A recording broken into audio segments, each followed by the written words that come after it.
రాష్ట్రం మొత్తం 175 నియోజకవర్గాల్లో ఈ కోటి సంతకాల సేకరణ ఈ కూటమి ప్రభుత్వం మీద మెడికల్ కాలేజీల్ని ప్రైవేటీకరించడం వ్యతిరేకిస్తూ ప్రజలు చేసిన సంతకాలని ఈరోజు జిల్లా హెడ్ క్వార్టర్స్ నుంచి మరి విజయవాడ పంపించడం జరుగుతుంది. అండ్ 2 డేస్లో జగన్మోహన్ రెడ్డి గారు ఇవన్నీ కూడా గవర్నర్ దృష్టికి తీసుకెళ్ళి ఎవరైతే పేద విద్యార్థులు డాక్టర్లు కావాలని కలలు కన్నారో, పేదవాళ్ళు ఉచిత వైద్యంతో తమ ఆరోగ్యాన్ని మెరుగుపరచాలనుకున్నారో వారందరి కోసం ఈ మెడికల్ కాలేజీలు ప్రభుత్వమే కట్టే విధంగా ఈ కోటి సంతకాల ఉద్యమాన్ని ఉధృతంగా తీసుకువెళ్ళడం జరిగింది. ఈరోజు జిల్లా హెడ్ క్వార్టర్స్లో ప్రారంభించి విజయవాడకి పంపించడం జరుగుతుంది. ఈరోజు చంద్రబాబు నాయుడు 4 సార్లు ముఖ్యమంత్రి అయ్యని చెప్పుకుంటున్నాడే, ఒక్క మెడికల్ కాలేజ్ అయినా కట్టాడా? కనీసం కుప్పంలో అయినా కట్టాడా అంటే లేదు.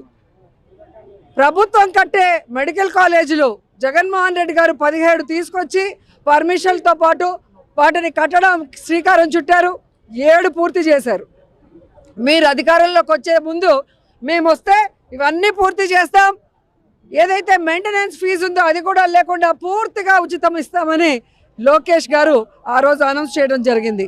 కానీ ఈరోజు అధికారంలోకి వచ్చిన తర్వాత మీరు చూస్తే ఈరోజు 10 మెడికల్ కాలేజీలని ప్రైవేటు పరం తన బినామీలకు కట్టబెట్టి కమిషన్లతో దోచుకోవాలన్న ప్రయత్నం చేస్తూ పేద విద్యార్థుల కలలు చేస్తున్నారు.